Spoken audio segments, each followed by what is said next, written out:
Guía de Práctica Clínica, actualización 2018, diagnóstico y tratamiento farmacológico de la diabetes tipo 2 en el primer nivel de atención. Tamizaje. La prueba FINDRISC es efectiva para el tamizaje de diabetes mellitus no diagnosticada en pacientes adultos. Evidencia. Un estudio para validar FINDRISC en población griega que incluyó 869 personas encontró que la sensibilidad de la prueba es de 81.9% y la especificidad fue de 59.7%. Evidencia. Un estudio para validar la habilidad de FINDRISC para predecir el riesgo de diabetes tipo 2 en una población del sureste de España que incluyó 1.051 pacientes encontró que la prueba es útil para la detección de diabetes tipo 2 no diagnosticada previamente y para predecir la diabetes tipo 2 en sujetos con una glucosa de ayuno arriba de 100 y un FINDRISC arriba de 9 se tuvo la mejor predicción de riesgo.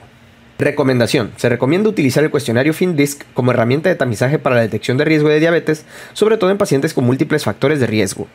Recomendación. El test FINDRISC es una herramienta útil para detectar pacientes con alto riesgo de desarrollar diabetes, sobre todo en aquellos con un puntaje arriba de 9 y una glucosa de ayuno arriba de 100.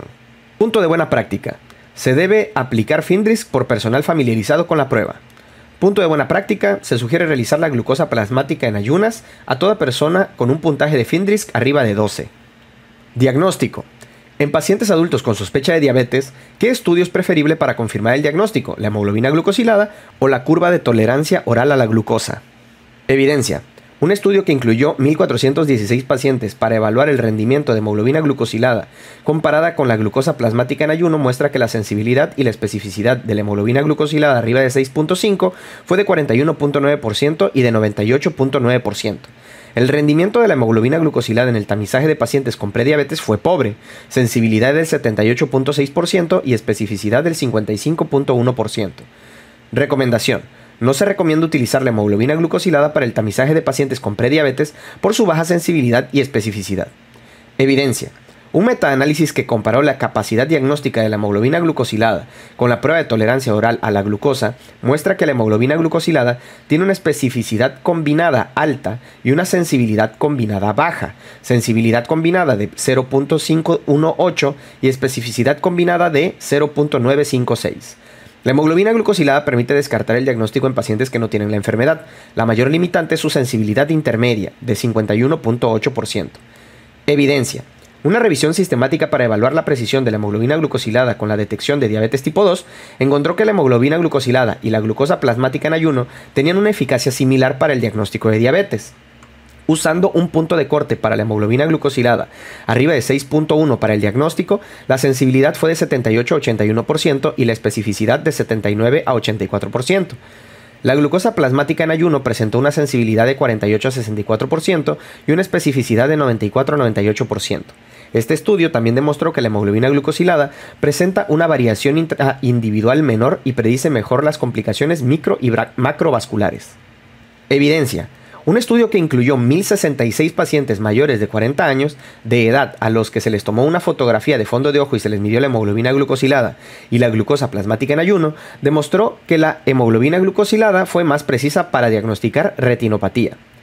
Recomendación. Se recomienda utilizar la hemoglobina glucosilada para confirmar el diagnóstico de diabetes mellitus en pacientes que dieron positivo a alguna prueba de tamizaje y que presenten una glucemia plasmática en ayunos entre 100 y 125. Un valor de arriba de 6.5% confirma el diagnóstico. Recomendación. Se recomienda realizar hemoglobina glucosilada para diagnosticar diabetes sobre la glucosa en ayuno debido a que, aunque ambas pruebas se muestran efectivas para la detección de diabetes, la hemoglobina glucosilada predice mejor las complicaciones micro y macrovasculares y aunque su costo es mayor, al prevenir complicaciones puede convertirse en una opción costo efectiva. Recomendación. Se recomienda usar la curva de tolerancia a la glucosa oral en pacientes con glicemia plasmática en ayunas entre 100 y 125, que muestren preferencia por esta prueba. Un valor arriba de 200 miligramos de cilitro a las 2 horas de ingerir una carga de 75 gramos de glucosa confirma el diagnóstico. Punto de buena práctica. La hemoglobina glucosilada es un mejor estudio para descartar la presencia de diabetes y la curva de tolerancia oral a la glucosa para corroborar el diagnóstico. Punto de buena práctica. La hemoglobina glucosilada presenta varias ventajas como poder realizarla en cualquier hora del día, evita el problema de la variabilidad en los niveles de glucosa en el día a día y es un mejor predictor de riesgos cardiovasculares comparado con la glucosa plasmática en ayuno y la curva de tolerancia oral a la glucosa, siempre y cuando la prueba esté estandarizada de acuerdo al estándar internacional. Punto de buena práctica. Se recomienda utilizar la curva de tolerancia a la glucosa oral cuando exista una sospecha fuerte de diabetes, complicaciones microvasculares, síntomas y resultados dudosos, y existan glicemias basales normales. Evidencia. Existen numerosos reportes de condiciones que interfieren con la hemoglobina glucosilada y se dividen en dos grupos. Condiciones que pueden influenciar la interpretación, por ejemplo, falla renal crónica, anemia por deficiencia de hierro y antirretrovirales. Y condiciones que interfieren con la medición, por ejemplo, uremia, variantes de hemoglobina y opiáceos. Recomendación. Únicamente se deberán utilizar criterios de glucosa plasmática y no de hemoglobina glucosilada en condiciones que incrementen el recambio de glóbulos rojos como el embarazo en segundo y tercer trimestre, hemodiálisis, transfusiones recientes, tratamiento con eritropoyetina y enfermedad de células falciformes, etc. Muchas gracias por escuchar este podcast y te recomiendo dejar una buena calificación, además de compartirlo con todas las personas que creas lo necesitan. También sígueme en todas mis redes sociales, Facebook, Twitter, X y en todos lados. Cuídense mucho y gracias, saludos ocurrencios. Guía de práctica clínica 2018, diagnóstico y tratamiento farmacológico de la diabetes mellitus tipo 2 en el primer nivel de atención. Tratamiento. En pacientes adultos con diagnóstico reciente de diabetes mellitus tipo 2, ¿qué resulta más eficaz? ¿El manejo únicamente con cambios en el estilo de vida o la monoterapia farmacológica? Evidencia. El manejo de los pacientes con diabetes mellitus tipo 2 debe ser multifactorial, enfocado en un adecuado control de factores de riesgo, incluyendo hiperglicemia, dislipidemia, hipertensión arterial y tabaquismo. Evidencia. Un ensayo clínico aleatorizado multicéntrico que incluyó 5.145 pacientes con edades entre 45 y 76 años de edad para evaluar si una intervención intensiva en el estilo de vida de pacientes con diabetes tipo 2 con sobrepeso u obesidad podría disminuir la morbilidad y mortalidad cardiovascular, mostró que la pérdida de peso fue mayor en el grupo de intervención que en el grupo control, 8.6 contra 0.7 al año de seguimiento y de 6 contra 3.5% al término del estudio. Evidencia. Este mismo estudio mostró que una intervención intensiva en el estilo de vida de estos pacientes producía una reducción mayor en la hemoglobina glucosilada y una mejoría en todos los factores de riesgo cardiovascular, excepto el colesterol LDL. Evidencia. De acuerdo al estudio, una intervención intensiva en el estilo de vida para reducir el peso corporal no redujo los eventos cardiovasculares fatales o no fatales y el estudio se suspendió por los resultados de un análisis de futilidad. Los beneficios iniciales del cambio intensivo del estilo de vida como pérdida de peso y disminución de la hemoglobina glucosilada comenzaron a perderse a partir del primer año de intervención. Recomendación. No se recomienda el manejo único con cambios en el estilo de vida en pacientes con diabetes tipo 2 recién diagnosticada. Recomendación. Se recomienda iniciar tratamiento farmacológico con metformina y cambios en el estilo de vida en pacientes con diabetes tipo 2 recién diagnosticada, aunque el valor inicial de hemoglobina glucosilada esté cerca del valor óptimo. Punto de buena práctica. Se sugiere iniciar metformina con dosis de 425 miligramos diarios e incrementar de manera gradual cada tercer o quinto día hasta alcanzar la dosis meta para evitar efectos gastrointestinales. Evidencia. Un estudio de cohorte prospectivo que estudió la asociación entre actividad física y pacientes con diabetes con un seguimiento de 9.4 años demostró que a mayor nivel de actividad física total medida por una escala y con mayor intensidad de actividad física durante el tiempo de ocio medida en METs hora por semana, se presentó una tendencia significativa a reducir el riesgo de mortalidad total y cardiovascular. Evidencia. El menor riesgo de mortalidad total y cardiovascular se observó en las personas moderadamente activas. Evidencia. Una revisión sistemática con metaanálisis que incluyó 8.538 pacientes de 5 estudios para evaluar la asociación de un programa estructurado de ejercicios, aeróbico, de resistencia o ambos, y consejería en actividad física con o sin una cointervención dietética para modificar la hemoglobina glucosilada mostró que el riesgo de morir por cualquier causa fue menor para la actividad física total alta contra la baja. Los programas de ejercicio estructurados tienen un mayor impacto sobre el control glicémico al compararlos con la sola recomendación de realizar actividad física. Evidencia. Los programas de ejercicio estructurados tienen un mayor impacto sobre el control glucémico al compararlos con la sola recomendación de realizar actividad física. Recomendación. Se recomienda mantener un nivel alto de actividad física para disminuir el riesgo de mortalidad en pacientes adultos con diabetes tipo 2. Evidencia. Una revisión sistemática con metaanálisis que incluyó 3.073 pacientes de 16 estudios con seguimientos entre 6 meses y 4 años demostró que las dietas bajas en carbohidratos, con bajo índice glicémico, con alto contenido proteico o del tipo mediterráneo, todas mejoran significativamente el control glicémico contra el grupo comparador, pero la dieta mediterránea produjo el mayor descenso de hemoglobina glucosilada y la mayor pérdida de peso. Recomendación. Se recomienda que los pacientes adultos con diabetes tipo 2 recién diagnosticada se apeguen a la dieta mediterránea. En pacientes con diagnóstico de diabetes tipo 2 tratados con monoterapia que no han alcanzado las metas de control, ¿qué fármacos han demostrado mayor eficacia y un mejor perfil de seguridad como terapia combinada? Evidencia.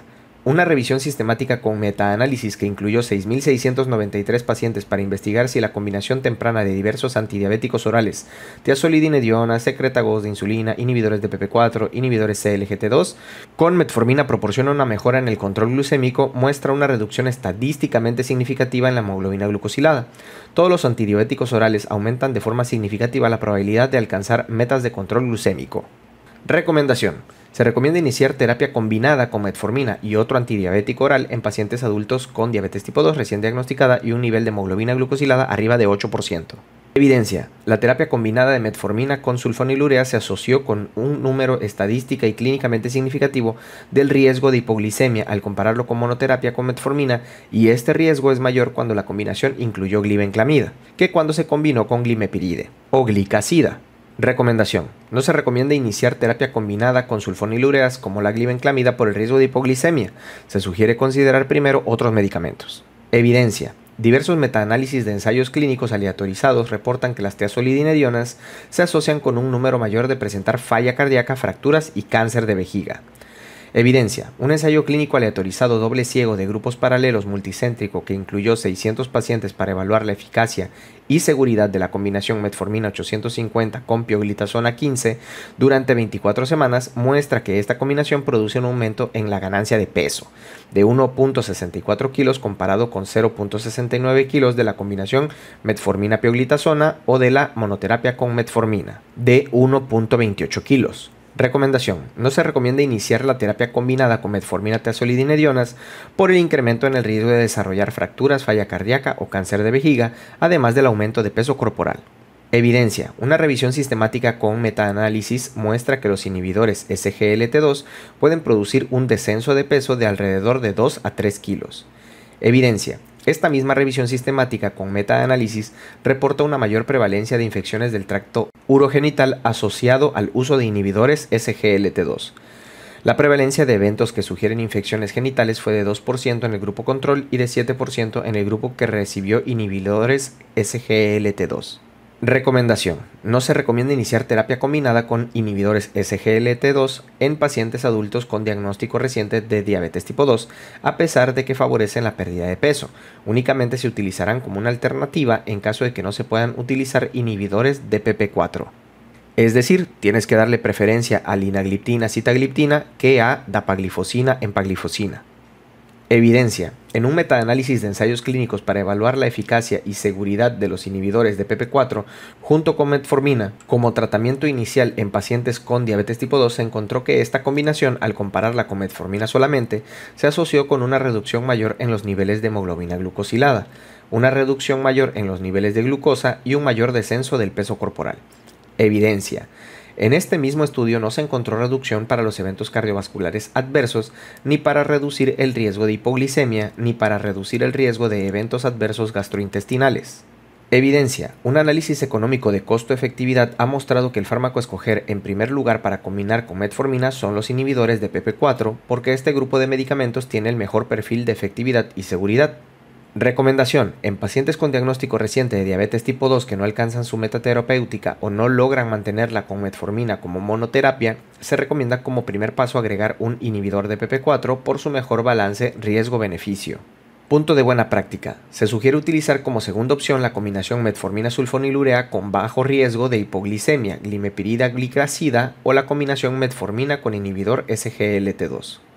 Evidencia. Diversos estudios han reportado que la incidencia de hipoglicemia aumenta significativamente al agregar sulfonilureas, glinidas o insulina, pero no aumentó significativamente con alfa-glucosilasa de PP4 o inhibidores SGLT2, agonistas de GLP-1 o tiazolidinedionas. Entre las sulfonilureas se produjo de 4 a 8 veces más la hipoglicemia que la glimepirida o la glicazida. Recomendación. En pacientes con diabetes mellitus tipo 2 que no alcanzaron su meta terapéutica o no logran mantenerla con metformina como monoterapia, se sugiere agregar la sulfonilurea con bajo riesgo de hipoglicemia, glimepirida o glicazida, cuando los inhibidores de PP4 o SGLT2 no están disponibles o se encuentran contraindicados. Evidencia. La glibenclamida produce de 4 a 8 veces más hipoglicemia que la glimepirida o la glicazida. El riesgo de hipoglicemia severa aumenta más de 3 veces con sulfonilureas, especialmente cuando la hemoglobina glucosilada es menor y el índice de masa corporal es mayor. Recomendación. Se sugiere no agregar glibenclamida al tratamiento de pacientes con diabetes mellitus tipo 2 que no hayan alcanzado la meta terapéutica o que no hayan podido mantenerlo con metformina como monoterapia debido al riesgo de hipoglicemia. Punto de buena práctica. Se deberá de tomar en cuenta como meta de control metabólico hemoglobina glucosilada debajo de 7. En pacientes adultos con diagnóstico de diabetes tipo 2 en tratamiento con terapia combinada, es decir, 2 fármacos que no alcancen metas de control, ¿qué fármaco se debe añadir para lograr un buen control? Evidencia.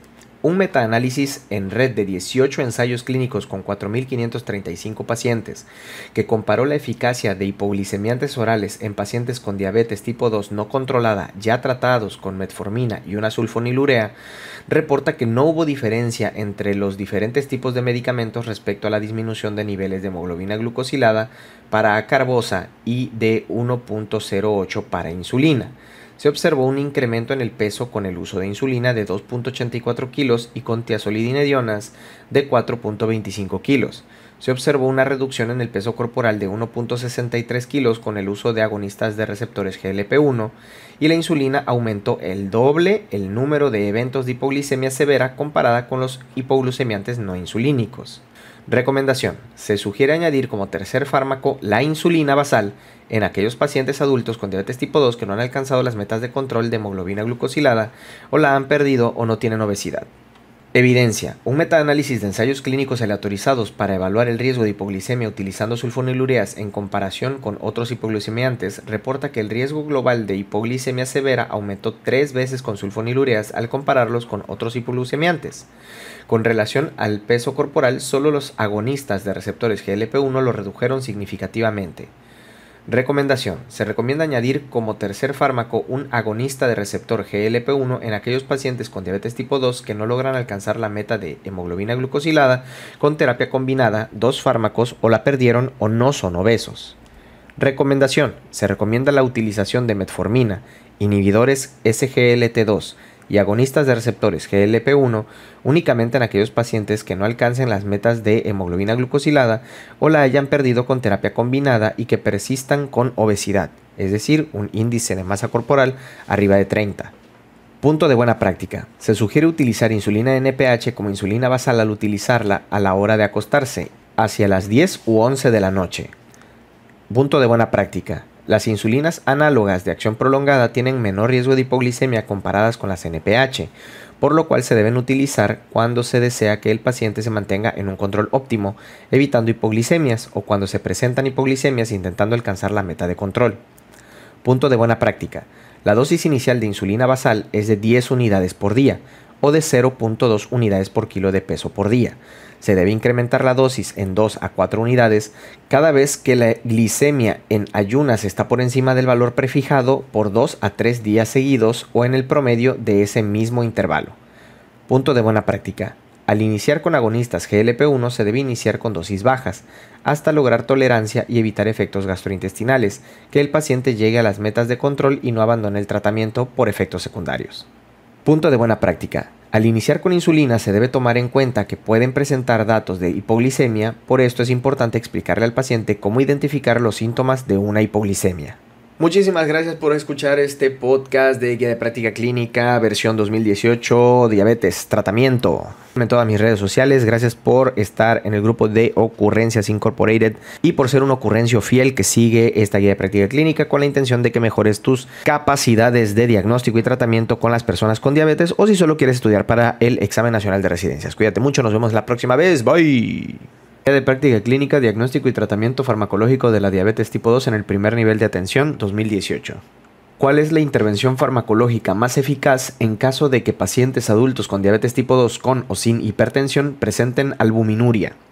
Evidencia. Una revisión sistemática con metaanálisis para estimar el valor clínico y el costo-efectividad de diferentes intervalos de tamizaje para el diagnóstico de enfermedad renal temprana secundaria de diabetes, además del impacto del tratamiento, demostró que la excreción urinaria de albúmina se redujo en un 21% en aquellos que tenían normoalbuminuria y en un 27% en aquellos que tenían microalbuminuria después de un tratamiento con IECA o ARA2 cuando se compararon con los que no recibieron ese tratamiento. Evidencia. Un metaanálisis de ensayos clínicos aleatorizados para evaluar el efecto antiproteinúrico de los bloqueadores de los receptores de angiotensina en pacientes normotensos con proteinuria reporta que, comparado con el grupo de control, el grupo que recibió ARA presentó una reducción significativa en la excreción urinaria de proteínas. El análisis por subgrupos demuestra que el tratamiento con ARA resulta en un decremento significativo en la excreción urinaria de proteínas. El análisis por subgrupos muestra que el tratamiento con ARA resulta en un decremento significativo en la excreción urinaria de proteínas de pacientes diabéticos con microalbuminuria o nefropatía no diabética con proteinuria.